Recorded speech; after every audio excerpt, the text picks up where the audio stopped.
Heart beat scan ఒక్క second లోనే world class 640 slide CT scan ఇప్పుడు మీ విస్టా ఇమేజింగ్ బంజారా హిల్స్ లో.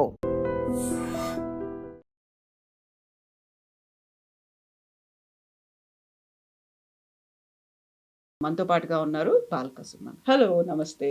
నమస్తే. ఎట్లున్నారు మీరు? Yeah good, fine. మంచిగా అనిపించిందా?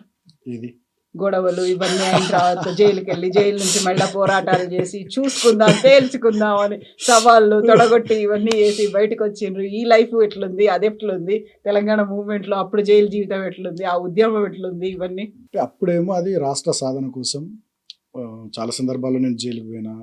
226 పైన కేసులు ఉండే ఆ రోజు. మీకు తెలుసు, ఉద్యమంలో మనం కలిసి పనిచేసినాం. మీరు జర్నలిస్ట్గా, స్టూడెంట్ లీడర్గా.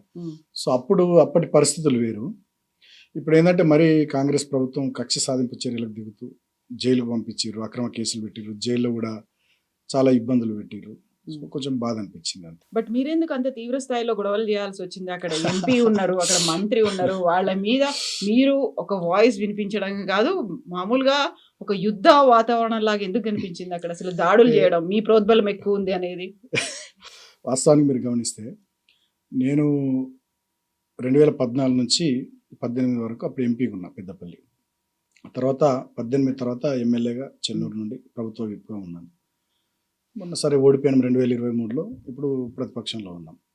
సో ఎన్నడూ కూడా వివేక్ గారిని కానీ వాళ్ళకి సంబంధించినటువంటి విషయాల్లో గొడవలు చేయడం కానీ అటువంటి ఏం లేదు. 12 సంవత్సరాలు లేని ఇప్పుడు ఎందుకు జరిగింది అంటే అక్కడనే ఉంది ఇష్యూ, ఎవరి వల్ల ఫ్లేర్ అప్ అయింది ఏందనేది.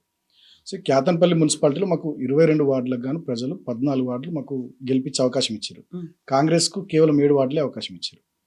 సో ప్రజా తీర్పును వాళ్ళు గౌరవించకుండా 13వ తేదీ ఫిబ్రవరి రిజల్ట్ వస్తే 14వ తేదీ మా కౌన్సిలర్లంతా భద్రాచలం సీతారాముల వారి దర్శనానికి పోతే అక్కడ మా క్యాంపు మీద అటాక్ చేసి 8 కార్లలో ఇక్కడ నుండి కాంగ్రెస్ వాళ్ళు పోయి 2 కార్లలో పోలీసు వాళ్ళు పోయి కౌన్సిలర్లను తీసుకురావాలని ప్రయత్నం చేశారు. రెండవది 16వ తేదీ నాడు, ఫిబ్రవరి 16 నాడు చైర్మన్ వైస్ చైర్మన్ ఎన్నికకు మేము పోతున్న క్రమంలో మమ్మల్ని 12:30 లోపల మున్సిపల్ హాల్కి మా కౌన్సిలర్లు చేరకుండా పోలీసులు అడుగడుగున ఆటంకాలు సృష్టించి ఎన్నిక వాయిదా వేశారు తెల్లారికి. సో 17th నాడు ముందు రోజే పోలీసులు నాతో మాట్లాడినారు, మీరు ఎంతమంది వస్తారు, ఎన్ని కార్లు. మేము వివరాలు ఇచ్చినాం.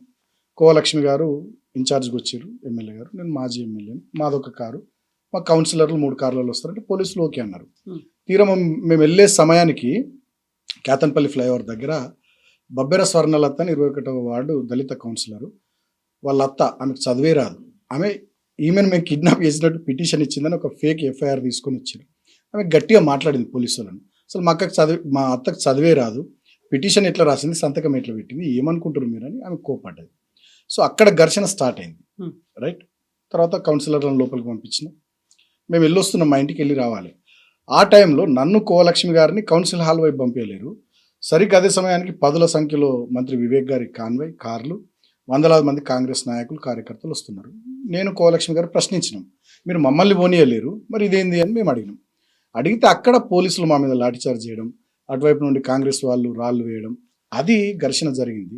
సో మంత్రి గారు, ఆబ్వియస్లీ మంత్రి కదా, ఆయన ఈగో హర్ట్ అయి ఉంటుంది, కేసులు పెట్టిర్రు, జైలుకు పంపించారు. 25 మంది మీద అక్రమంగా కేసులు పెట్టిర్రు. సో జైలుకు పంపించారు, 16 రోజులు నన్ను జైల్లో ఉంచారు. కానీ మీరు ఒకటి గమనించాలి, నేను ఎన్నడూ కూడా ఇతర పార్టీలో ఉన్నటువంటి నాయకుల్ని రాజకీయపరమైనటువంటి ప్రత్యర్థులుగానే చూసినా కానీ వ్యక్తిగత శత్రుత్వాలు ఎన్నడూ పెట్టుకోలే. ఇదే వివేక్ గారు 2014లో నా మీద కాంగ్రెస్ పార్టీ నుంచి పెద్దపల్లి ఎంపీకి పోటీ చేసి ఓడిపోయారు. తర్వాత ఆయన పార్టీలోకి తెచ్చుకొని ప్రభుత్వ సలహాదారు చేసినాం. 2018లో చెన్నూరు నుండి నా మీద కాంగ్రెస్ పార్టీ తరఫున వెంకటేష్ నేత గారు ఎమ్మెల్యే పోటీ చేసి ఓడిపోయారు. తర్వాత ఆయన తెచ్చి పార్టీలోకి పెద్దపల్లి ఎంపీ చేసుకున్నాం. సో నేను ఇతర పార్టీలో ఉన్నటువంటి వాళ్ళని రాజకీయ ప్రత్యర్థులుగా చూసిన తప్ప శత్రువులు ఎన్నడూ చూడలేదు. ఫస్ట్ టైం వివేక్ గారు 2 సంవత్సరాలు నేను ఓడిపోయిన తర్వాత కూడా కాన్స్టిట్యున్సీకి ఎక్కువ పోయింది లేదు. ఆయనకు ప్రజలు గెలిపించారు, అవకాశం ఇచ్చారు, ఆయన డెవలప్మెంట్ చేయని చెప్పి నేను ఇన్ఫ్యాక్ట్ ఫేర్గా ఉన్నా. అంతేందుకు ఇదే మున్సిపల్ ఎన్నికల్లో చెన్నూరు మున్సిపాలిటీ కూడా ఉంది. 18 వార్డులకు కానీ 11 కాంగ్రెస్ గెలిచింది, మేము కేవలం 4 గెలిచినాం. నేను ప్రజా తీర్పును గౌరవిస్తున్నా అని చెప్పిన, నేను అక్కడ ఏం గొడవలు చేయలే.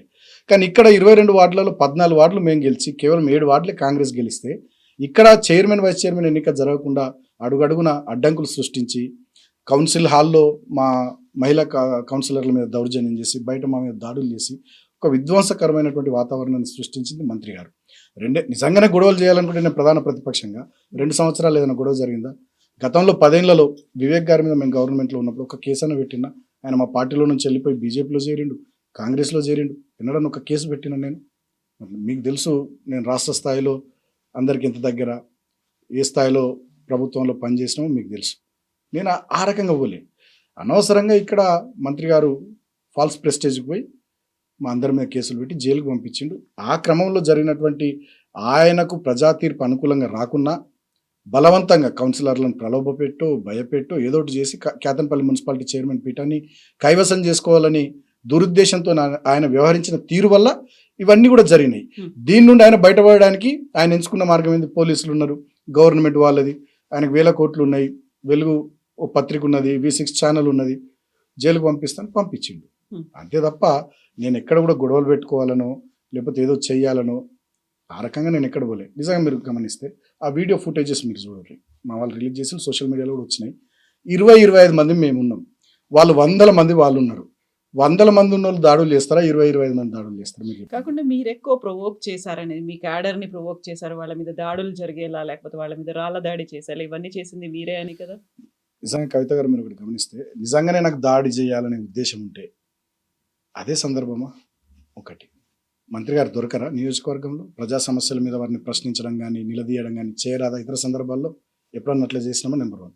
నెంబర్ 2, నిజంగానే దాడి చేయడమే మా ఉద్దేశం అయితే నేను 25 మందితో ఎందుకుంటా? 2000 మందిని పెట్టుకుంటా అక్కడ. నాకు క్యాడర్ లేరా? నాకు బలగం లేదా? అట్లా చేయలే కదా. చేసింది మంత్రి గారు. 900 మంది పోలీసులు ఉంటారా అండి? నాకు అర్థం కాదు. 900 మంది పోలీసులు ఆ రోజు, 100ల సంఖ్యలో కాంగ్రెస్ వాళ్ళు. ఏం అవసరం అంతమంది ఉండడానికి? మీరే అలాంటి సిచ్యువేషన్ తీసుకొస్తారని ముందు జాగ్రత్త చర్యలు కదా అక్కడ. సమస్య లేదు. నేను ఎన్నడైనా నేను ఇంత ఫేర్గా చెప్తున్నా, ఆ రోజు చెప్పిన ఇవాళ చెప్తున్నా. చెన్నూరులో అక్కడి మున్సిపల్ ఎన్నికల్లో ప్రజలు ఇచ్చిన తీర్పుని నేను గౌరవిస్తున్నా అని చెప్పిన. కేతన్పల్లి మున్సిపల్ ఎన్నికల్లో కూడా మంత్రి గారు అక్కడి ప్రజలు ఇచ్చిన తీర్పును గౌరవిస్తే అసలు ఇష్యూయే లేదు కదా. ఎందుకు 22 వార్డుల్లో 14 మాకు వచ్చి సగం వార్డులు 7 వార్డులు మీకు వచ్చి మీరు ఎట్లా చైర్మన్ వైస్ చైర్మన్ అవుతారు? ఎంత అన్యాయం. పట్టపగలే ప్రజాస్వామ్యాన్ని నువ్వు చంపుతా ఉంటే చూస్తూ మేము శాంతియుత పద్ధతిలో నిరసన తెలుపుతున్నాం. మీ దౌర్జన్యానికి, మీ గుండాగిరికి, పోలీసులను వాడి మీరు ఇష్టం వచ్చినట్టు చేస్తున్నటువంటి తీరుకి. భద్రాచలంలో మా కౌన్సిలర్లను బెదిరించింది వాస్తవం కాదా? మంత్రి గారిని చెప్పమనండి. మంత్రి గారు 17వ తేదీ నాడు చెక్ బుక్ తీసుకొని పోయి మా కౌన్సిలర్లను లోపల ప్రలోభ పెట్టాలనే ప్రయత్నం చేసింది వాస్తవం కాదా? నేను డిమాండ్ చేసిన జిల్లా కలెక్టర్ని, స్పెషల్ ఆఫీసర్ని, ఎన్నిక నిర్వహించిన స్పెషల్ ఆఫీసర్ మందమరి MROని నేను డిమాండ్ చేసిన.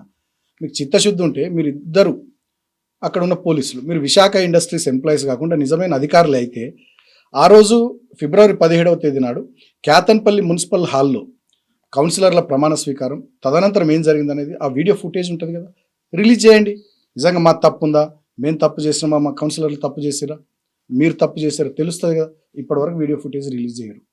ఇవాళ జిల్లా అధికారులంతా మంచిర్యాల జిల్లాలో IASలైనా IPSలైనా ఇతర అధికారులు ఎవరైనా వాళ్ళు అధికారుల లెక్క లేరు. విశాఖ ఇండస్ట్రీస్ ఎంప్లాయీస్ లెక్క, వివేక్ గారి గుమాస్తా లెక్క పనిచేస్తున్నారు. 4 సార్లు లాఠీ చార్జ్ చేశారు. 18వ తేదీన నన్ను అరెస్ట్ చేయడానికి వచ్చారు మా ఇంటికి. అక్కడ మా కార్యకర్తల మీద లాఠీ చార్జ్ చేశారు. నన్ను జనరల్ హాస్పిటల్ తీసుకొని పోయారు మంచిర్యాల. అక్కడ IB చౌరస్తాలో మా కార్యకర్తలు నన్ను చూడడానికి వస్తే అక్కడ 2వ సారి లాఠీ చార్జ్ చేశారు. నన్ను కోర్టుకు తీసుకొని పోయారు మంచిర్యాల. కోర్టు దగ్గర 2 సార్లు మా కార్యకర్తలు అనుకుంటారు కదా, నేను ఒకసారి MP, ఓసారి MLA, ఓ కీలకమైన ముఖ్యమైన అంతో ఇంతో నాయకుడిని, నా క్యాడరు, అరే మా నాయకుడిని తీసుకొని పోతుర్రు అనే ఆందోళనతో వస్తారు కదా నన్ను చూడడానికి. కోర్టు దగ్గర 2 సార్లు లాఠీ చార్జ్ చేశారు. ఇంకా దుర్మార్గం ఏంటంటే నన్ను జైలుకు పంపిస్తే పోవాల్సిన రూటు ఆదిలాబాద్ జిల్లా జైలుకు లక్షెట్టిపేట, దండపల్లి, హాజీపూర్, జన్నారం మీదుగా పోవాలి. కేరామేరు అడవులకి వెళ్ళి తీసుకొని పోయారు. ఏదో నక్సలైట్ని తీసుకొని పోయినట్టు, ఏదో తీవ్రవాదిని తీసుకొని పోయినట్టు అర్ధరాత్రి తీసుకొని పోయి నన్ను ఆదిలాబాద్ జైల్లో ఉంచారు. ఏంది ఇది? ఇంత అవసరం ఏముంది? ఇంత దుర్మార్గంగా ఎందుకు ప్రవర్తించాలి? అధికారం శాశ్వతమా? ఎల్లకాలం మీరేమనేది సామ్రాజ్యమా? మీరు చక్రవర్తులా? ప్రజలన్నీ గమనిస్తలేరా? సో చాలా దుర్మార్గాలు చేశారు. నేను ఎక్కడ కూడా ఫెయిర్గా ఉన్నా, గొడవలు చేయాలనో దౌర్జన్యం చేయాలనో ఆలోచన చేయలే. వాళ్ళ పోలీస్ వాళ్ళ చేతిలో ఉంది, అధికారం వాళ్ళ చేతిలో ఉంది కాబట్టి వాళ్ళు చేస్తూ ఉన్నారు. ఉల్టా మా మీద బురద చల్లుతూ ఉన్నారు ఫేస్ సేవింగ్ కోసం.